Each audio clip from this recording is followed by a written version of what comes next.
کہا جاتا ہے کسی علاقے میں قحط سالی پیدا ہو گئی۔ اس قحط سالی کی لپیٹ میں نہ صرف انسان بلکہ چرند پرند سب اس کا شکار ہو گئے۔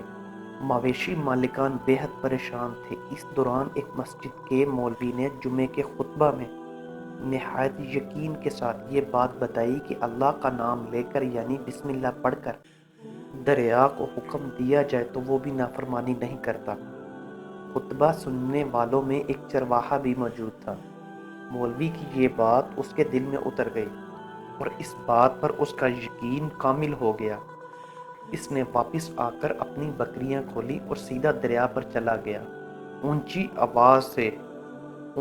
آواز سے بسم اللہ الرحمن الرحیم پڑھا اور دریا کو کہا وہ اپنی بکریاں چروانے کے لیے دوسرے پار جانا چاہتا ہے اور اسے کہا کہ مجھے اپنے اوپر سے گزرنے دے۔ یہ کہہ کر اس نے اپنی بکریوں کو لیا اور دریا پر چلتا ہوا دریا پار کر گیا۔ دریا کے دوسری طرف کا علاقہ گھاس سے بھرا ہوا تھا۔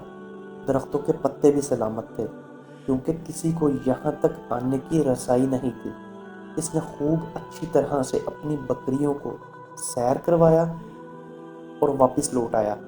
پھر یہ اس کا معمول بن گیا کہ وہ بکریاں پار چھوڑ کر واپس آ جاتا اور شام کو جا کر بکریاں واپس لے آتا۔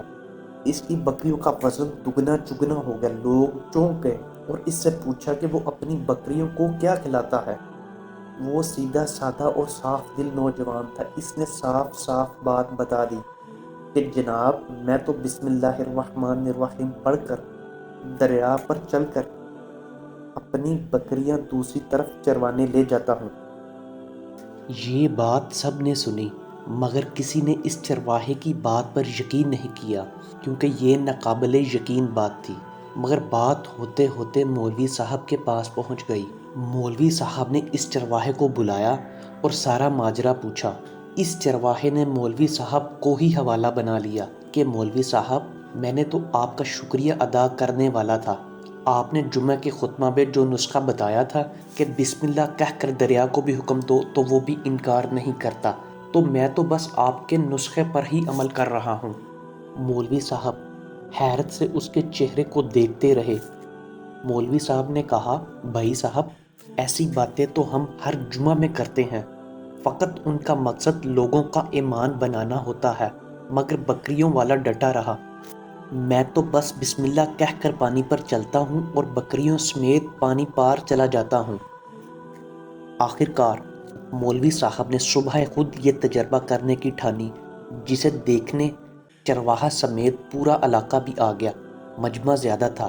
مولوی صاحب نے ایک دو بار سوچا انکار کر دوں۔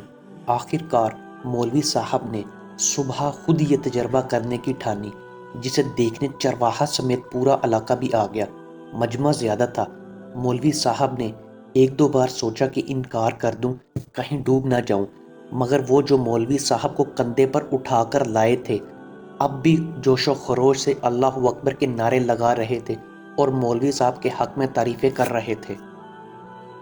آخر کار مولوی صاحب نے اپنے ڈر کو دور کرنے کے لیے ایک رسہ منگوایا۔ پہلے اسے ایک درخت کے ساتھ باندھا، پھر اپنی کمر کے ساتھ باندھا، پھر ڈرتے ڈرتے ڈھیلا ڈالا بسم اللہ پڑھا اور دریا پر چلنا شروع ہو گئے۔ مگر پہلا پاؤں ہی رکھا تھا کہ پانی میں گر گئے۔ مولوی صاحب ڈبکیاں کھانے لگے اور پانی کے بہاؤ میں بہنا شروع ہو گئے۔ لوگوں نے کھینچ کھینچ کر باہر نکالا۔ مولوی صاحب کی اس حرکت نے چرواہے کو پریشان کر دیا کہ مولوی صاحب کی بسم اللہ کو یہ کیا ہو گیا ہے، کیونکہ اس کا یہ روز کا معمول تھا۔